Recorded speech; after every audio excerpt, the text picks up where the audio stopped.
आने वाले कुछ महीने क्या हमें चैन से सोने देंगे या फिर आने वाला समय मुसीबतों का है? अभी तो सही बताऊं कुछ देखा ही नहीं है। अभी तो बहुत कुछ देखना बाकी है। लेकिन दोस्तों ये जो जुलाई का जो महीना है ये बहुत ही ज्यादा डेंजरस है। योग ऐसे ही बने हुए हैं क्योंकि एक तरफ 9 नंबर और फिर 7 नंबर दोनों की आपस में दुश्मनी। शुक्र लग्जरी है और राहु इठलाना बनना अपने आप को दिखावा करना ये सबका कारक है। कौन सी 3 राशि जो करोड़पति बनने की आगे रेस में सबसे आगे?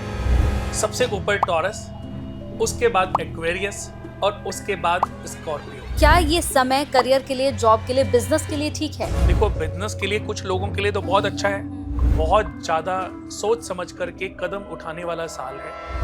बहुत सारे लोगों की नौकरियां अभी भी जा सकती हैं। भारतीय प्रधानमंत्री नरेंद्र मोदी के लिए क्या उनकी कुंडली में कोई ऐसे योग बन रहे थे जब ये युद्ध की स्थिति हुई कि वो पीओके पे मैंने कब्जा कर सकते थे? जी, उन्होंने थोड़े से भी स्टेप अपग्रेड होकर के ले लिए होते तो जितना भी पीओके, जितना भी भारत का जो हिस्सा पाकिस्तान में मिला है वो हमारा हो जाता, वो वापस से रिकवर हो सकता है। कैसे हैं आप सभी? बहुत बहुत स्वागत है आप सभी का इस शो में। मैं आप सभी के साथ हूं कंचन।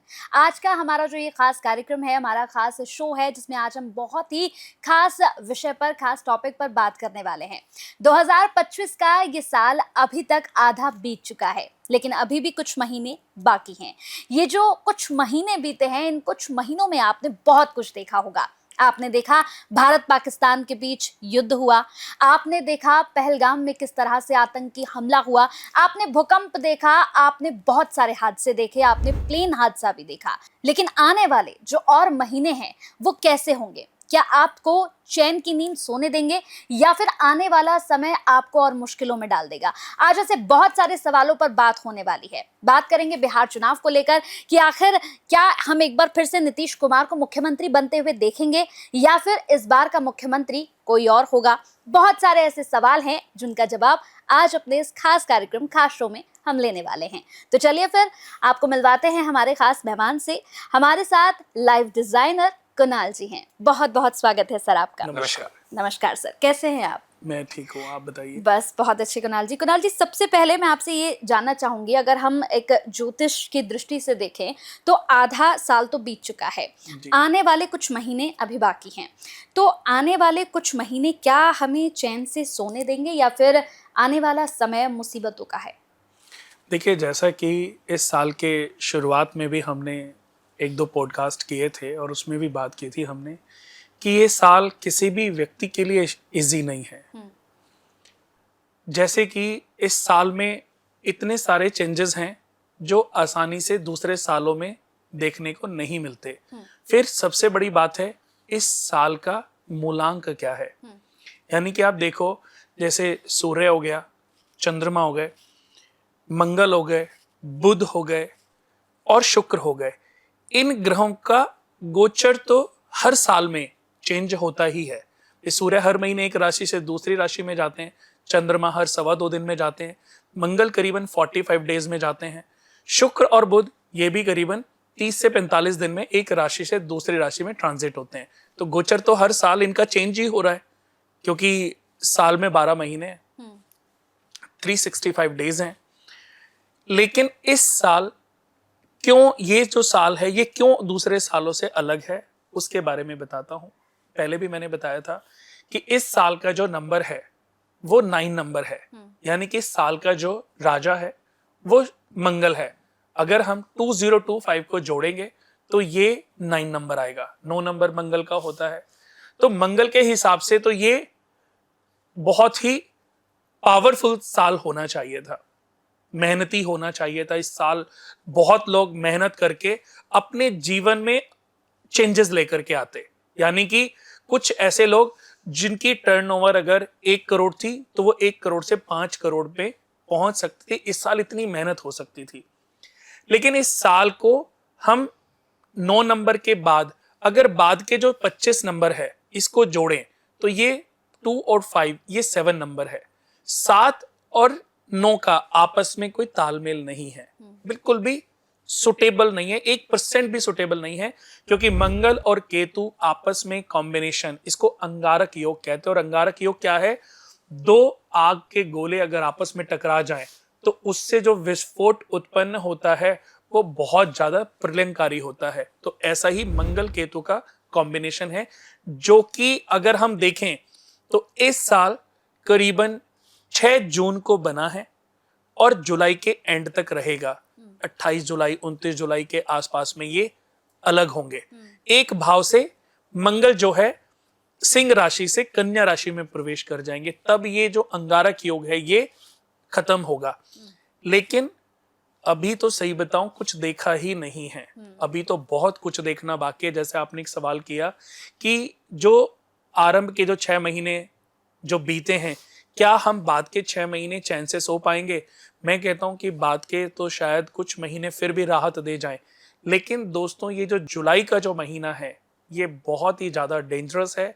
इस महीने में जितना भी ध्यान रख सकते हैं अपना, अपने परिवार का, अपने पारिवारिक सदस्यों का, उतना आप रखें, क्योंकि इस समय की सबसे ज्यादा जरूरत यही है कि अपने पारिवारिक लोगों को ज्यादा इधर उधर अलग ना होने दें, व्हीकल अकेले ड्राइव ना करने, तेज ड्राइव ना करने दें, ड्रिंक जितना हो सके कम से कम करें।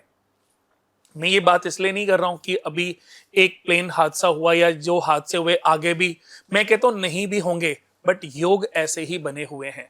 क्योंकि एक तरफ 9 नंबर और फिर 7 नंबर दोनों की आपस में दुश्मनी, फिर उसके बाद जो 2 और 5 जो है, 2 नंबर चंद्रमा का है और 5 नंबर मरकरी का है, बुध का है।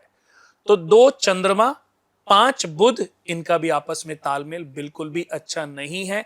जैसे शनि और सूर्य का आपस में कॉम्बिनेशन अच्छा नहीं होता, वैसे ही बुध और चंद्रमा का भी आपस में कॉम्बिनेशन अच्छा नहीं होता। ये बहुत सारी बीमारियां, मैं ये नहीं कहूंगा कि कोरोना जैसी बीमारी आएगी जी, लेकिन अगर कल को कोई ऐसी बीमारी उत्पन्न हो गई, कोई ऐसा डिजास्टर आ गया, तो इसको नकारा नहीं जा सकता। कुणाल जी, जिस तरह से शुरुआत की भी आपने बात करी, शुरुआती 6 महीने के बारे में भी हमने पहले जो पॉडकास्ट करे थे उसकी प्रेडिक्शन करी थी, और वो 100% प्रेडिक्शन सच भी साबित हुई। प्लेन क्रैश भी देखा हमने, बहुत सारे हादसे देखे। अब जुलाई से दिसंबर की प्रेडिक्शन के बारे में हम लोग बात कर रहे हैं। जुलाई में गुरु बृहस्पति मिथुन में उदय हो रहे हैं और दिसंबर तक इसका प्रभाव देखने को मिलेगा। अगर मैं बात करूं तो ये 6 महीने कौन कौन सी ऐसी राशियां हो सकती हैं जिनको पर इसका प्रभाव देखने को मिल सकता है? देखिए, मिथुन राशि के ऊपर जैसे कि बृहस्पति जाएंगे तो ये कहीं ना कहीं सोने के रेट बढ़ने के चांसेस हैं। अच्छा। आज हम सोना देख रहे हैं करीबन 1 लाख रुपए का 1 तोला या 10 ग्राम मिल रहा है, लेकिन अगर कल को ये 1.25 भी हो जाता है तो भी इस बात को नकारा नहीं जा सकता। ये कोई बड़ी बात नहीं है कि कल को ये 1.25 लाख तक भी पहुंच जाए। और अभी युद्ध के भी चांसेस ऐसे ही बने हुए हैं बहुत। मैंने कोई एक वीडियो सुनी थी तो उसमें देखा था कि गोल्ड सस्ता होगा, अभी गोल्ड ना खरीदें। किसी चैनल के माध्यम से या किसी व्यक्ति विशेष के माध्यम से उसने ये बातें बोली। अब बहुत सारे लोग जो ये सोच करके, उनकी बातों पर विश्वास करके, उन्होंने अपने बच्चों की शादी होनी थी, गोल्ड नहीं खरीदा, लेकिन वो 70 से आज गोल्ड कहां पे चला गया? 1 लाख रुपए के आसपास। अब वो भरपाई वो तो नहीं करेंगे, वो तो कहेंगे जी मेरी तो कोशिश थी, आपने मेरी बात क्यों मानी? तो यहां पर यही कहना चाहूंगा कि दोस्तों, गोल्ड के जो प्राइस हैं, आज जो हालात चल रहे हैं, ये जो साल का जो कॉम्बिनेशन अंक है ये बहुत अच्छा नहीं है। बृहस्पति मिथुन राशि में ट्रांजिट होंगे और ये किससे निकल रहे हैं? वृषभ राशि से, यानी कि दैत्य गुरु शुक्राचार्य जी की राशि है वृषभ, वहां से निकल के मिथुन। हालांकि मिथुन राशि में भी वीनस बहुत अच्छे नहीं होते, इसके बाद कर्क में भी जाएंगे। लेकिन आपको मैं बता दूं कि कर्क राशि में बृहस्पति उच्च के होते हैं, लेकिन उच्च के होने के बाद भी एकमात्र बृहस्पति ऐसे ग्रह हैं जो अच्छा फल नहीं देते। अच्छा। यानी कि बृहस्पति अकेले जिस घर में होंगे और उच्च होने के बाद भी सिर्फ बृहस्पति हैं जो बढ़िया फल नहीं देते, अपयश दे देते हैं, कमियां दे देते हैं, प्रॉब्लम्स दे देते हैं, बीमारियां, कैंसर जैसी बड़ी बीमारी आपको पता है बृहस्पति से देखी जाती है। जितनी भी पुरुषों को सेक्सुअल प्रॉब्लम है वो बृहस्पति से ही देखी जाती है। बृहस्पति हमारे शरीर में हमारी बुद्धि, हमारे शरीर में हमारा ज्ञान, हमारा मस्तिष्क, बहुत सारी चीजों को रिप्रेजेंट करता। हमने जीवन में कितनी एजुकेशन ली, इस एजुकेशन से कितना फायदा लिया, कितने लोगों को लाभान्वित किया, कितने लोगों को नुकसान पहुंचाया, ये सब जुपिटर से देखा जाता है। तो बृहस्पति का मिथुन राशि में जाना पहले से तो बेटर होगा, अच्छा। लेकिन फिर भी स्वर्ण के दाम जो है अपनी ऊंचाइयों को छुएंगे। तो इसलिए अगर किसी को भी स्वर्ण से रिलेटेड डिसीजन लेना है तो वो अभी भी समय है, ले सकते हैं। आप ये सोचिए नीचे तो नहीं जाएगा।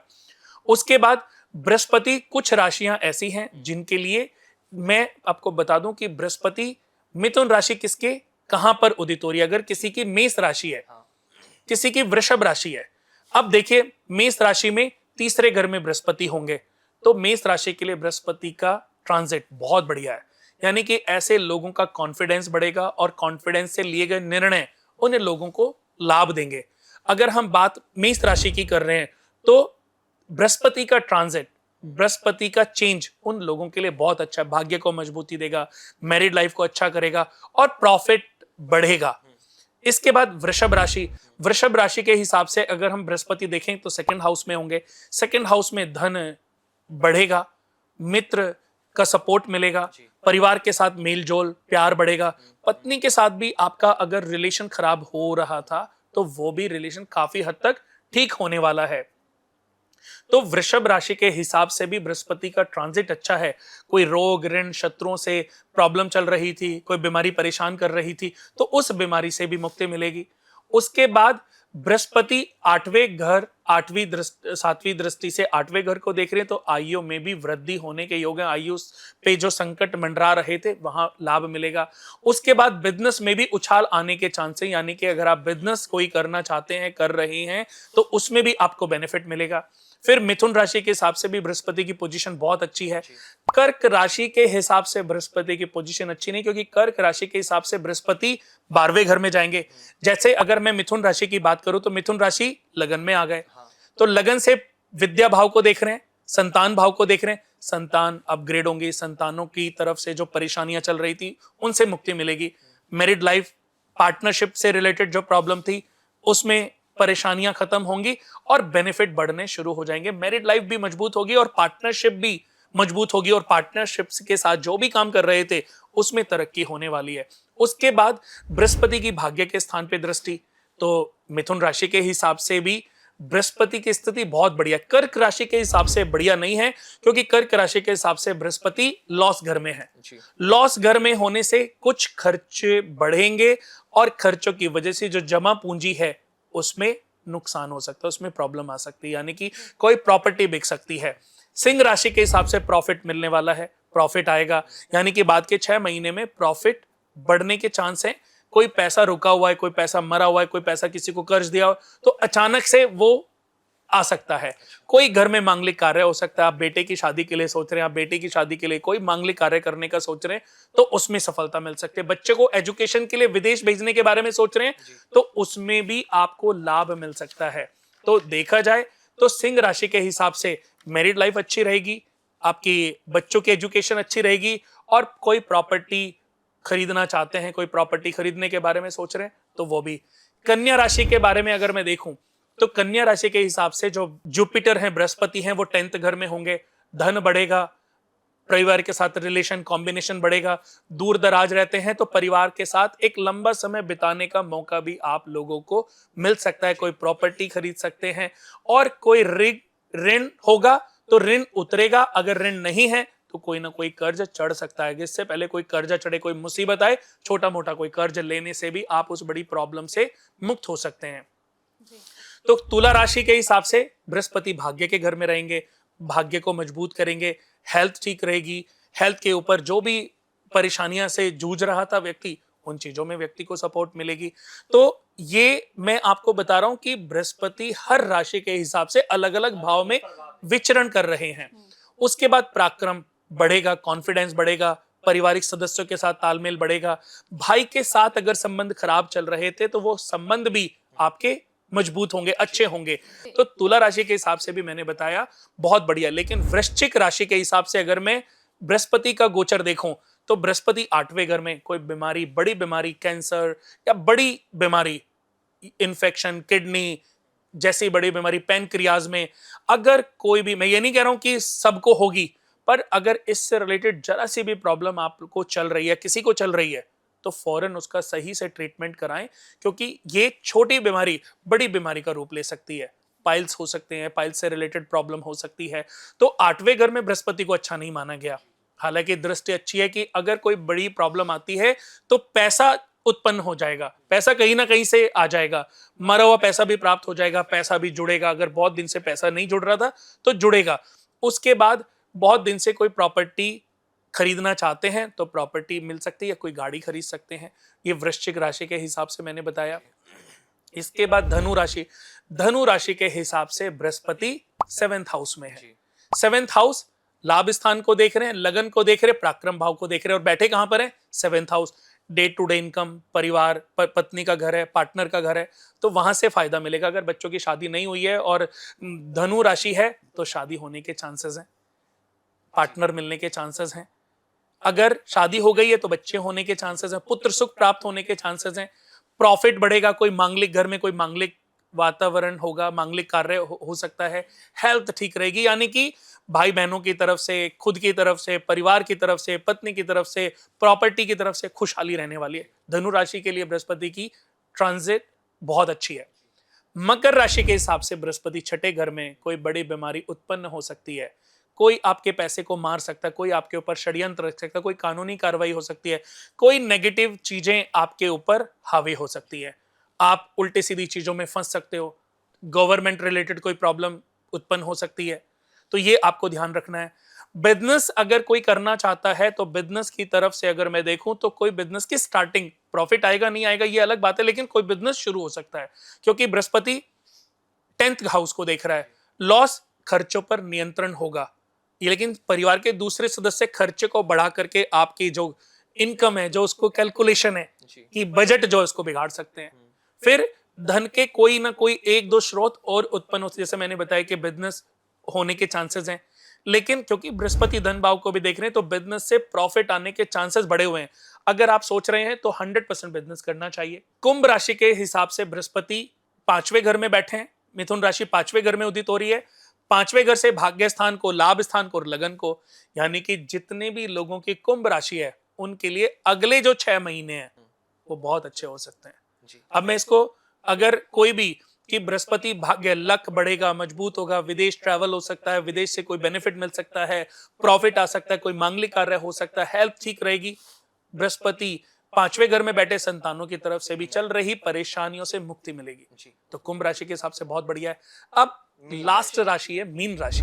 मीन राशि के हिसाब से बात करूं तो बृहस्पति 4थे घर में जाएंगे। 4था घर किसका है? माता का। इनकम, आय, भूमि, वाहन उत्पन्न हो सकती है, बढ़ सकती है।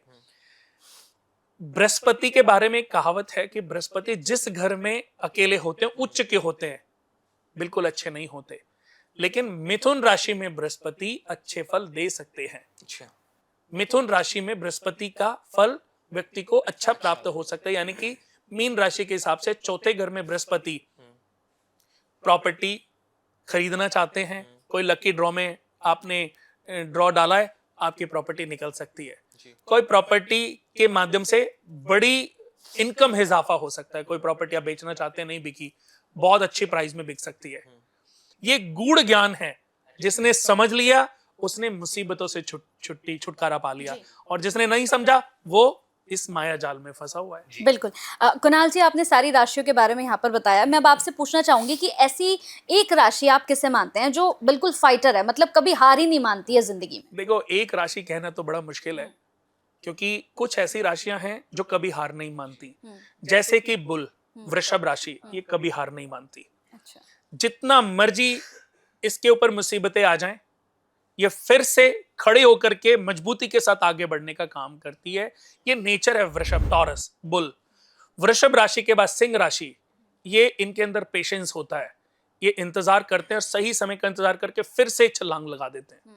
उसके बाद वृश्चिक राशि वाले इरिटेट होकर के आगे बढ़ते हैं, हालांकि बहुत बार टूटते हैं, बहुत बार गिरते हैं, बहुत बार इनको प्रॉब्लम्स आती हैं, लेकिन फिर से उठ खड़े होते हैं।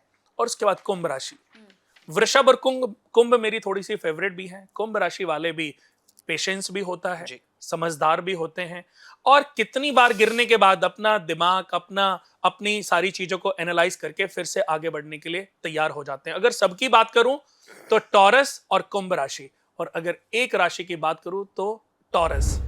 ये कभी हार नहीं मानते। कुणाल जी, जैसे आपने फेवरेट राशि के बारे में बता दिया, जो हमने आपसे बात करी, आपने मेष से मीन राशि वाले के लिए बता दिया कि जुलाई से दिसंबर कैसा इन लोगों के लिए जाने वाला है। अब थोड़ा सा बात कर लेते हैं शेयर मार्केट को लेकर, क्योंकि ना शेयर मार्केट एक बहुत बड़ा टॉपिक रहा। 2025 जब शुरू हुआ, लोगों ने बहुत कुछ बताया, एस्ट्रोलॉजर्स द्वारा आपसे भी हमने बहुत सारी प्रेडिक्शन करवाई थी। मुझे याद है जब आपके साथ एक हमने 2025 का पॉडकास्ट किया था, तो आपने एक प्रेडिक्शन की थी कि मई के महीने में थोड़ी सी शेयर मार्केट अब जाएगी, मई और जून के में, उसके बाद फिर धीरे धीरे डाउन होगी। तो अब जुलाई से लेकर दिसंबर क्या लगता है, शेयर मार्केट क्या उछाल लाएगी या फिर से लॉसेस देखने को मिलेंगे? यही कहूंगा कि जो बेचारे नई जनरेशन है और जो कम पैसों को लेकर के अभी बैठे हुए हैं, वो शॉर्ट टर्म शेयर में पैसे ज्यादा इन्वेस्ट ना करें, क्योंकि बहुत उठा पटक वाला साल है ये।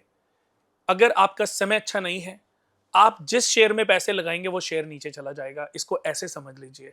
अगर आपका समय बढ़िया चल रहा है तो जुलाई तक इंतजार करिए, जुलाई के बाद शेयर में पैसे लगाना आपको थोड़ी सी तरक्की, थोड़ी सी ग्रोथ दे सकता है, यानी कि 10-15%, 25% तक ग्रोथ दे सकता है। लेकिन लॉन्ग लास्टिंग यही कहूंगा कि ये साल बहुत संभल कर चलने वाला साल है।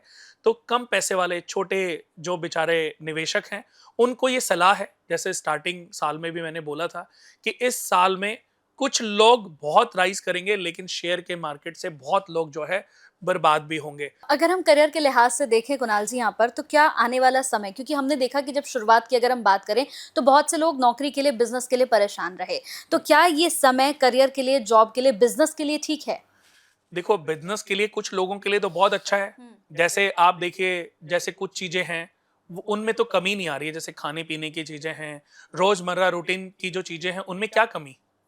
लेकिन अभी कोई जैसे कंट्रीज में आपस में आप देख रहे हो लड़ाइयाँ हो रही हैं, तो जब ऐसी लड़ाइयाँ होती हैं तो आदमी अपने शौक के बारे में ज़्यादा नहीं सोचता। सिर्फ राशन पानी तो चीज़ें घर में रख लेता है, लेकिन उसको बोलो कि अपने प्लान के बारे में बताओ, कहाँ इन्वेस्टमेंट करोगे, कौन सी प्रॉपर्टी खरीदोगे, वो इन सब चीज़ों में दिमाग नहीं लगाएगा। तो ऐसे ही मैं नौकरी की अगर बात करूँ, तो ये नौकरी भी बहुत ज़्यादा सोच समझ करके कदम उठाने वाला साल है। बहुत सारे लोगों की नौकरियां अभी भी जा सकती हैं, यानी कि अगर मैं बात करूं तो बहुत सारे लोगों को यूएस से, अभी मैं यूएस ट्रिप पे था 1 महीना, तो यूएस में भी बहुत सारे लोगों को, करीबन लाखों लोगों को नौकरी से अभी वो बेघर हुए हैं। अभी उनके पास बैकअप है, पिछले कुछ सालों उन्होंने अच्छी कमाई करी थी, उस कमाई से उन्होंने अपना अच्छा बैलेंस बनाया हुआ है, लेकिन वो भी खत्म हो सकता है। तो बहुत समझदारी वाला साल है ये। इस साल अगर आपकी जॉब अच्छी चल रही है तो कोई भी रिस्क लेने वाली जॉब से बचें, कि आपको लगता है कि आपको एक अच्छी ऑफर मिल गई है, आपको शायद अच्छी ऑफर मिल सकती है, यहाँ पर थोड़ी सी बातचीत आपकी ठीक नहीं चल रही है। जैसे कुछ दिन पहले भी एक का कॉल आया कि मेरा जो बॉस है उसके साथ मेरी पट नहीं रही है, तो मैं उसके साथ क्या मेरा समय ठीक है, लड़ लो। मैंने कहा नहीं, अभी सॉरी बोल के समय को शांत करो, जब समय आएगा तब छोड़ के आप निकल जाना। लेकिन अभी अगर आपने यहाँ लड़ाई, क्योंकि आपके पास नॉलेज है, सब कुछ है, लेकिन आपके लिए जॉब भी तो बढ़िया होनी चाहिए। अगर आपको कल को जॉब अच्छी नहीं मिली तो फिर क्या करोगे। तो उसने मेरी बात को महत्व दिया, सिर्फ सजेशन ही तो था, लेकिन कभी कभी ये सजेशन बहुत सारे लोगों को उनकी बर्बादी से बचा भी लेता है। तो ये उदाहरण एक व्यक्ति का था, लेकिन जितने भी हमारे दोस्त पॉडकास्ट देख रहे हैं उन सभी को ये सजेशन है कि अगर आपकी जॉब अच्छी चल रही है, छोटे मोटे अगर कुछ प्रॉब्लम चल भी रही हैं, तो उन प्रॉब्लम को सॉल्व करो। बिल्कुल कुणाल जी, अभी जिस तरह से अभी आपने एक बात कही थी कि युद्ध भी देखने को हमें मिला, मैं इंडिया पाकिस्तान की बात करता हूं। हमने देखा इंडिया पाकिस्तान के बीच में युद्ध शुरू हुआ, हालात बद से बदतर हुए। जिस तरह से पाकिस्तान की तरफ से पहलगाम में हमला किया गया आतंकवादियों द्वारा, उसके बाद इंडिया ने मुंहतोड़ जवाब दिया। तो मैं यहाँ पे बात करना चाहता हूँ आपसे भारतीय प्रधानमंत्री नरेंद्र मोदी के लिए, क्या उनकी कुंडली में कोई ऐसे योग बन रहे थे जब ये युद्ध की स्थिति हुई कि वो पीओके पे कब्जा कर सकते थे? जी, मैं समझ गया आपको। आपके सवाल का सही जवाब तो शायद यही होगा कि मोदी जी की वृश्चिक लगन चार्ट है और उनकी वृश्चिक लगन कुंडली ही है। हाँ, यानी कि उनकी कुंडली को मैं सिर्फ इससे कैलकुलेट नहीं करूंगा कि उनका बृहस्पति कहाँ पर है, उनका शनि कहाँ पर है, उनका चंद्रमा कहाँ पर गया है। उनकी अपनी कुंडली की ऑरा बहुत स्ट्रांग है। गोचर कितने % काम करता है? 30 से 35%, जी 30 to 35% गोचर काम करता है, बट 65% कौन काम करता है? जो आपका बेसिक कुंडली चार्ट है। तो उनकी कुंडली की ओरा ऐसी है, अगर इस युद्ध में उन्होंने थोड़े से भी स्टेप अपग्रेड होकर के ले लिए होते, थोड़े से भी अपग्रेड होकर के ले लिए होते, तो जितना भी पीओके, जितना भी भारत का जो हिस्सा पाकिस्तान में जी। मिला है, वो कश्मीर का हमारा हो हिस्सा, जाता। वो वापस से रिकवर जी। हो सकता था। बट यहां पर बातें करना बहुत आसान है। बिल्कुल इसका ये तो 100% हो जाता अकॉर्डिंग टू उनका चार्ट इतना स्ट्रांग जी। था, यानी कि उन वो शेर की कुंडली थी और शेर जो चाहता वो प्राप्त कर शेर ने सकता दहाड़ था। लगाई। हाँ, लेकिन शेर तो दहाड़ लगा देता, लेकिन इसका खामियाजा हमारे पूरे देश की इकोनॉमी को झेलना पड़ता। अच्छा आज के जो हालात हैं और उस समय के जो हालात होते, युद्ध तो थोड़ा लंबा चलता, जी लेकिन हालात बदतर भी हो सकते थे जब लेकिन- उनको कोई नहीं पूछता। तो ऐसे ही मैं ये कहना चाहूंगा कि उन्होंने उसी इमोशनल, क्योंकि मोदी जी का जो चंद्रमा है वो भी लगन में बैठा है कि उनके अंदर अगर गुस्सा है, वो शेर की तरह दहाड़ मारना जानते हैं ना, तो उनके अंदर पेशेंस भी है और सॉफ्टनेस भी है जी बिल्कुल कि उन्होंने बहुत सारी चीजों को सोच समझ के जो निर्णय लिया, मेरी नजर में तो वो काबिले तारीफ है। उन्होंने बिल्कुल सही निर्णय लिया और शायद मुझे और बहुत सारे लोगों को इस बात से खुशी मिलनी चाहिए कि उन्होंने जो लिया अच्छा डिसीजन लिया। 2025 की अगर हम बात कर रहे हैं तो क्या, अब जैसे आपने बताया कि उन्होंने बिल्कुल अच्छा डिसीजन लिया है, सही डिसीजन लिया युद्ध को लेकर कि उन्होंने युद्ध को रोक दिया, उन्होंने खत्म कर दिया, लेकिन क्या अब 2025 का जो ये आधा समय बचा है, क्या प्रधानमंत्री नरेंद्र मोदी के लिए कोई बड़े चैलेंजेस हैं? चैलेंजेस तो हैं। चैलेंजेस, सबसे बड़ा चैलेंज तो उनके लिए है अभी बिहार में जो चुनाव होने वाला है, और उसके बाद बिहार के बाद जो है वेस्ट बंगाल में भी चुनाव होगा। तो वहां इस बार के जो चुनाव हैं वो थोड़े से चैलेंजेस तो उनके लिए हैं। और मैं ये भी आपको बता दूं कि जो पश्चिम बंगाल का जो चुनाव है उसको जीतना इजी नहीं है, बिल्कुल क्योंकि वहां अपना एक अलग षड्यंत्र रचा हुआ है लोगों ने। तो वहां पर चैलेंज थोड़ा ज्यादा है, और मैं यही कहूंगा कि वहां अगर जीतने का अगर मैं परसेंटेज बोलूं तो 30 से 40% चांस है। मैं बिहार की बात करूं तो यहाँ 70 to 90% चांस है। यहाँ चांसेस हैं क्योंकि नीतीश कुमार जी की भी कुंडली, उनकी जो राशि है वृश्चिक राशि है, और हमारे देश के जो पीएम है उनकी राशि भी वृश्चिक राशि है। तो अभी अगले जो 2-2.5 साल हैं, अगले जो 2-2.5 साल हैं सुखों के बड़े हुए हैं, पावर के बड़े हुए हैं, क्योंकि गोचर के हिसाब से अगर मैं बात करूं तो दोनों का साल, दोनों के जो अगले 2-3 साल हैं वो अच्छे हैं। तो फिर से मैं पूरे 5 साल के लिए तो नहीं बोलूंगा, लेकिन एक पार्ट तो उनको फिर से सीएम बनने का मौका मिल सकता है, या ऐसा भी हो सकता है कि उनको पीएम की तरफ से, हमारे देश के जो पीएम है उनकी तरफ से कैबिनेट में कोई ना कोई बड़ी पोजीशन, बड़ा मंत्रालय उनको मिल सके। वहीं अगर जैसे आपने नीतीश कुमार की बात करी, वहीं अगर मैं बात करता हूँ बिहार इलेक्शन में, तो एक नाम और चर्चा में आया, वो था तेजस्वी यादव और साथ ही चिराग पासवान के। ये दो ऐसे युवा चेहरे कि सबको लगता है कि इनमें से किसी एक का सीएम बनना जरूरी है। जिस तरह से बिहार की अर्थव्यवस्था की मैं बात करूं, या जिस तरह से वहां पे काम हुआ पॉलिटिक्स पार्टियों का, वो ढंग से नहीं हो पाया, तो लोगों को लगता है कि इनमें से कोई चेहरा होना चाहिए। ज्योतिष की गणना क्या कहती है, चिराग पासवान या तेजस्वी यादव? देखो, जैसे आपने बोला, चिराग पासवान जी की कुंडली भी मैंने देखी है, जी। स्टडी की है। उनकी कुंडली में भविष्य में मुख्यमंत्री बनने के चांसेस बहुत अच्छा। ज्यादा है। मैं कंपेयर करूं जी। तेजस्वी यादव जी से, तो मैं ये देखता हूं कि चिराग पासवान की जो कुंडली है वो बहुत ही पावरफुल है, और भविष्य में ये दोनों ही अपने आने वाले समय में मुख्यमंत्री बनेंगे। अच्छा। इसको मैं डिनाई नहीं कर सकता, क्योंकि ये योग तो वो लेके बैठे हैं, ये योग तो वो लेके बैठे हैं कि आने वाले समय में, अभी के लिए स्ट्रगल है, बट समय आएगा कि एक समय ऐसा भी होगा कि इनके मुख्यमंत्री पद पर बनने के चांसेस बढ़ेंगे भी, और ये बनेंगे भी। तो जेडीयू और बीजेपी का गठबंधन क्या कंटिन्यू रहेगा या टूट सकता है इस चुनाव रहेगा, में? क्योंकि अभी ऑप्शन भी नहीं है। अभी अगर देखा जाए तो नीतीश कुमार जी की एज भी काफी हो चली है। जी। अब वो देखो, पहले जो भी मर्जी उनके बारे में लोग बोलते हों या जो भी चीजें उन्होंने करी हो, अच्छी बुरी पे मैं नहीं जा रहा हूँ, बट मैं यही कहना चाहूंगा कि वो समय था। आपकी इधर से प्रेडिक्शन उधर की मोहर किस पे लगती है? मैं आपको 3 ऑप्शन एक बार फिर से देता हूँ, तेजस्वी यादव, चिराग पासवान या नीतीश कुमार। आपकी मोहर किस पे लगती है कि हाँ, ये भविष्यवाणी आपकी हो सकती है? देखो, अगर मैं 2 लोगों पर जाऊं तो मेरी भविष्यवाणी में ये है कि नीतीश कुमार और चिराग पासवान में ये दोनों दावेदार हैं। जी। लेकिन अभी की स्थिति देखते हुए, हाँ। अभी की ज्योतिषीय गणना देखते हुए जी। नीतीश कुमार जी के चांसेस 99%। मैं 100% इसलिए नहीं बोल रहा हूं क्योंकि मैं भगवान नहीं हूं। जी, बिल्कुल। ज्योतिष भी श्रापित है, जी। ज्योतिष भी कोशिश है जी। कि हो सकता है। हाँ। बट अब ये तो आपने, वैसे तो देखा जाए मेरे लिए बहुत इजी जवाब है हाँ। कि नीतीश जी बनेंगे, या जी। वो बात आ गई कि इस औरत ने बच्चा कंसीव किया, बेटा हाँ। होगा कि बेटी होगी, एक तो होना ही है ना। सही बात है। तो या तो मैं सही होऊंगा या झूठ होऊंगा, 50% में सही, बट ये गणना नहीं है। हाँ। ज्योतिषीय कैलकुलेशन तो 100% है कि ये इसमें कंसीविंग का तुक्का नहीं लगाया समय, जा सकता। हाँ। बट मैं कहता हूं फिर भी अभी थोड़ी जल्दबाजी होगी। लेकिन अभी की अगर मैं ज्योतिषीय गणना देखूं तो नीतीश कुमार जी के जो स्टार्स हैं वो बहुत अभी दावेदार, शानदार है। मजबूत हैं। कुणाल जी, अयोध्या, काशी, मथुरा की अगर मैं बात करूं, इन धार्मिक स्थानों पर का कोई बड़ा मूवमेंट आपको नजर आ रहा है? कोई बड़ा फैसला, कोई बड़ा डिसीजन हो सकता है? दिवाली से पहले पहले उत्पन्न हो सकती है, यानी कि जून के एंड होते होते और दिवाली से पहले पहले उत्पन्न हो सकती है, और परमानेंट सॉल्यूशन भी उसका हो सकता है।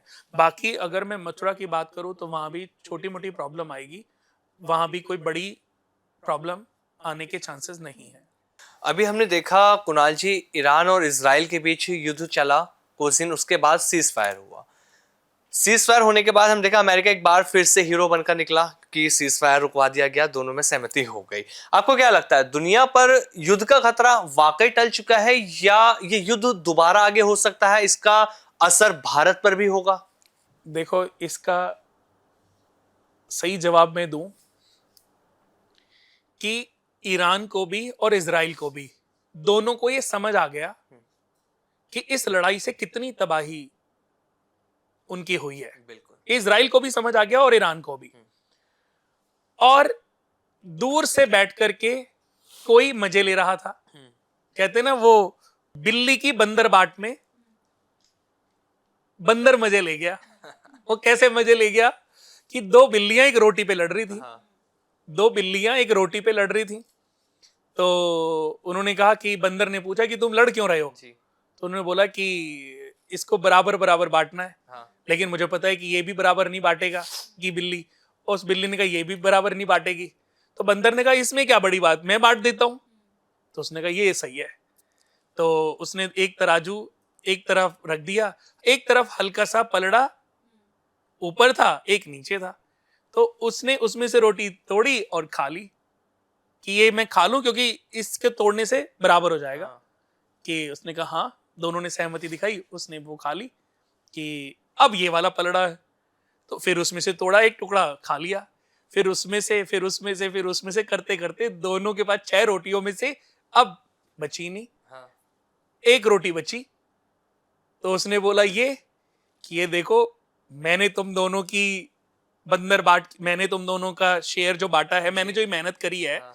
रोटी बांटने में, तो मेरी मेहनत का भी तो फल होना चाहिए। हाँ। लास्ट की रोटी वो खा गया। तो अमेरिका ये कर गया। तो अब मैं, ये तो आप बोल रहे हो, मैं ये तो नहीं बोलूंगा क्योंकि मैं यूएस विजिट करता रहता हूँ। बाहर का आदमी हमेशा ऐसे ही मजे ले जाता है। जी। अब बात आते हैं उन 2 बिल्लियों पर, या बात करते हैं इजराइल पर और ईरान पर। तो इन दोनों की लड़ाई में उन दोनों को यह समझ आ चुका कि उन्होंने क्या खोया है। तो अभी लड़ाई होने के चांसेस, जितनी भी लड़ाई प्रॉब्लम आएगी, ये 2 महीने जो हैं according to planet position dangerous हैं। जब ये 2 महीने खत्म होंगे, यानी कि अगर कोई भी प्रॉब्लम उत्पन्न हुई, तो मैं आपको बता दूं कि ये अभी इसी महीने उत्पन्न हो सकती है, अगले महीने उत्पन्न हो सकती है। जुलाई का महीना निकलने के बाद शांति धीरे धीरे बढ़ती चली जाएगी। एक आखिरी प्रेडिक्शन इस पॉडकास्ट की आपसे, फिर 1-2 छोटे छोटे सवाल और होंगे जो आपसे किए जाएंगे। जिस तरह से युद्ध हमने देखा, ईरान इजराइल की हमने बात कर ली, इंडिया पाकिस्तान की भी हमने बात कर ली, आपको क्या लगता है जिस तरह से लोगों की मानसिकता बन चुकी है कि जो देश है वो तीसरे विश्व युद्ध की तरफ जा रहा है, थर्ड वर्ल्ड वॉर हो सकता है, क्या ये प्रिडिक्ट किया जा ये सकता ना, है? हाँ बिल्कुल किया जा सकता था, और बिल्कुल ये साल ऐसा ही है हाँ। कि इस साल हम तीसरे विश्व युद्ध की तरफ बढ़ रहे थे। जो शुरुआती आसार थे ना जी। जनवरी के बाद से, वो ऐसे ही थे। मार्च के बाद वो और प्रबल हुए। अप्रैल में जब इंडिया और पाकिस्तान का आपस में जो युद्ध हुआ, तो ऐसे चांसेस हद से ज्यादा, यानी कि 50% अपग्रेड हो गए थे कि तीसरा विश्व युद्ध हो सकता है। लेकिन जो भी यूएसए ने जो भी भागीदारी निभाई हो, जी। या जो भी वजह बना हो ये युद्ध में सीज फायर होने का, या पाकिस्तान या इजराइल और ईरान में, सही बताऊं तो तीसरा विश्व युद्ध होते होते टलने की तरफ मुड़ चुका है। अच्छा। और मैं बता दूं कि अगर दोबारा से युद्ध हुआ किसी भी कंट्री में, क्योंकि अभी भी देखो रशिया और यूक्रेन में प्रॉब्लम चल रही है, इजराइल और ईरान में प्रॉब्लम चल रही है, और इधर भारत और पाकिस्तान की प्रॉब्लम है। अभी अगले 1-1.25 महीना जो बचा है, इस महीने भी कुछ भी हो सकता है। एक छोटी सी लापरवाही या एक छोटा सा ईगो स्टंट जी। बड़ी प्रॉब्लम दे सकता है। लेकिन चलो ये तो एक अलग बात हो गई कि प्रॉब्लम का नुकसान तो होगा, ये तो बात सोचने वाली बात है, लेकिन होने के चांसेस अभी भी हैं। जुलाई अगर निकल गया तो उसके बाद फिर चांसेस जो हैं वो 10% रह जाएंगे। अभी अगर 60-70% है, फिर 10% रह जाएंगे। मतलब ये कहना भी गलत नहीं होगा कि अगर जुलाई तक कंट्रियों में आपस में कोई डिस्प्यूट नहीं होता, कोई भी प्रॉब्लम नहीं आती, तो मुझे लगता है कि आगे आने वाले समय में कोई भी युद्ध जो है, वो जो तीसरा विश्व युद्ध का जो माहौल है, ये नहीं होगा।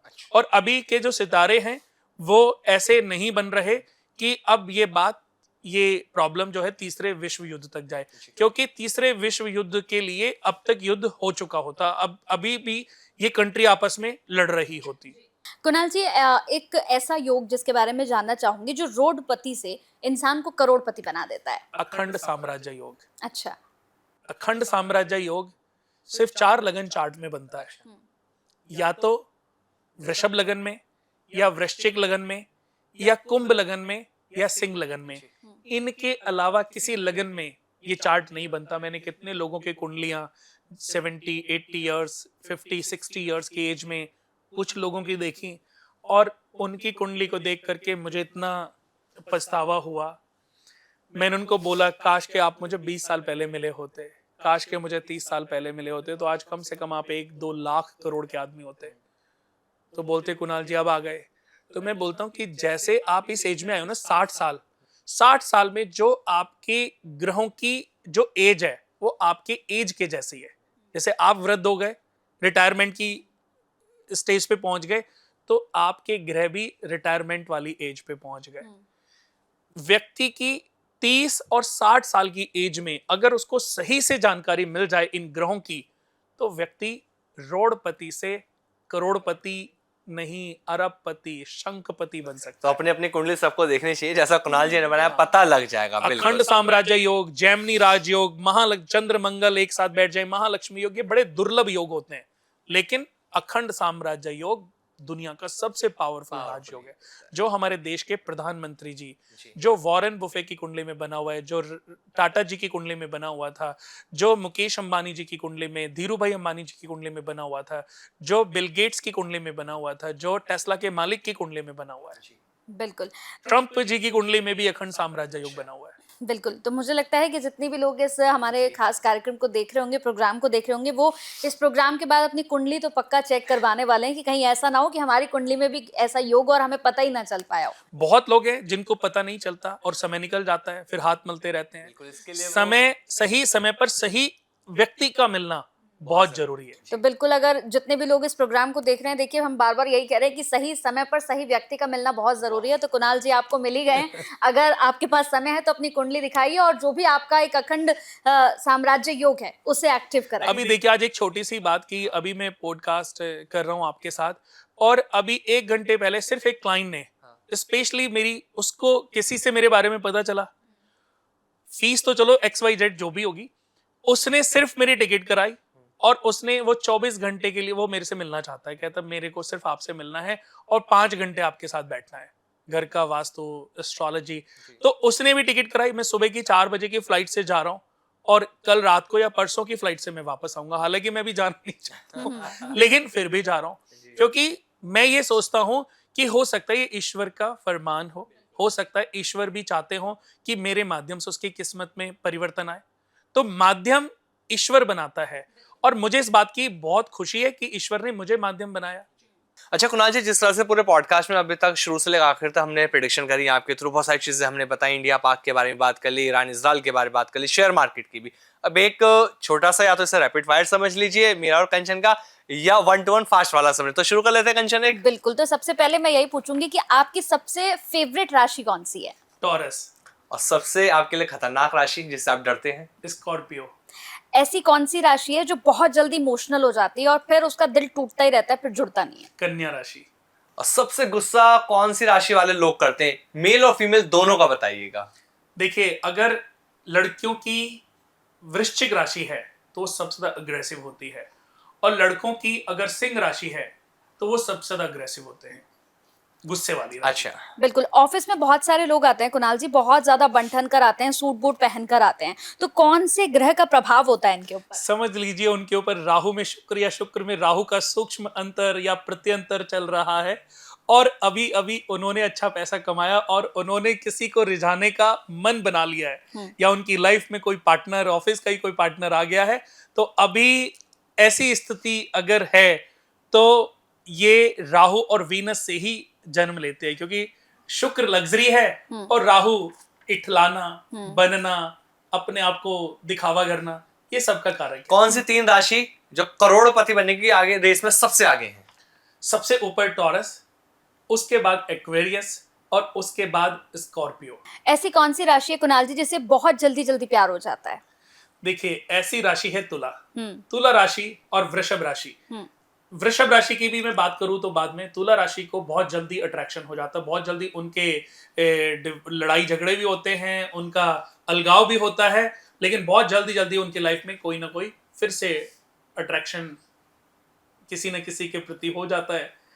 छोटी छोटी बात पर गुस्सा बहुत जल्दी आ जाता है लोगों को, कौन सी राशि वाले होते हैं? देखिए, छोटी छोटी बातों पर गुस्सा आने वाली राशि है मेष। मेष भेड़ की तरह है, एरीज। हाँ। तो इनको जरा सी भी बातें पसंद नहीं आई तो बहुत जल्दी गुस्सा आता है और बहुत जल्दी शांत भी हो जाता है। ऐसी कौन सी राशि है कुणाल जी जो फिजिकली बहुत ज्यादा अट्रैक्ट होते हैं दूसरों को देखकर? ऐसे मीन राशि वाले हैं। हालांकि बहुत जल्दी अगर मैं बात करूं तो मीन राशि वालों को बहुत जल्दी अट्रैक्शन हो जाता है, उनको एक अच्छा पार्टनर चाहिए होता है, और हर किसी की इमोशनल बड़ी बातों में अपना पार्टनर, अपना दोस्त, अपना हमराही वो ढूंढ लेते हैं। आखिर रैपिड फायर, सच्चा प्यार कौन सी राशि करती है? देखिए, ये वैसे तो बड़ा मुश्किल सवाल है, लेकिन फिर भी मैं, क्योंकि इस सवाल का आंसर जानता हूं, क्योंकि अपनी स्टडी है मेरी, करीबन मैंने 2-3 हजार कुंडलियों पर केस स्टडी किया। हाँ। तब मैं आपको बता रहा हूं कि सिंह राशि और सिंह लगन वाले ऑलवेज सच्चे होते हैं। अच्छा, उन लोगों पर कभी भी जी, शक नहीं करना चाहिए। चलिए आखिरी सवाल ले लेते हैं कुणाल जी। जो लोग परेशान है कि उनका बैंक बैलेंस बढ़ नहीं रहा, पैसा आता तो लेकिन टिकता नहीं है, तो ये जो 6 महीने बच रहे हैं, अब ऐसा कोई उपाय बताएं जिससे लोग करें और उनका बैंक बैलेंस लगातार ऐसे जाए, ऐसे ना आए। अच्छा, कैसा उपाय बताऊं? हर धर्म का व्यक्ति कर सके, जिसे कोई भी कर सके, कोई भी कर सके। दोस्तों, सच में वैसे तो ये बड़ा अच्छा पॉडकास्ट रहा है, और मैं आपको बता दूं कि ये ऐसा उपाय मैं आपको बताने जा रहा हूं कि जिससे इस साल के एंड तक आपके घर में बरकत जमीन से लेकर के आसमान तक छू सकती है। सुख सुविधाएं, इनकम, आय, भूमि, वाहन, हर चीज में आपके अकॉर्डिंग बढ़ोतरी हो सकती है। घर में एक दिन, घर में हफ्ते में एक दिन, शुक्रवार का दिन चुन लें तो बहुत अच्छा है, सोमवार का दिन चुन लें, संडे का दिन चुन लें, एक साथ बैठ करके खाना खाएं, और शुक्रवार के दिन घर की जो स्त्री है, पत्नी, बहन या माता जो भी है, वो अपने हाथ से कुछ भी सफेद मीठा बनाए और अपने हाथ से सबकी प्लेट में डाल करके उनको खिलाए। ये इतना प्यारा और दुर्लभ उपाय है कि हर घर, हर जाति, हर व्यक्ति विशेष के घर में ये बरकत लेकर के आएगा। माँ लक्ष्मी ऐसा नहीं कि वो हिंदुओं की है, मुस्लिम्स की नहीं है, सिखों जी। की नहीं है या क्रिश्चियंस की नहीं है। माँ लक्ष्मी का मतलब है एक ऊर्जा, वो ऊर्जा सबकी है।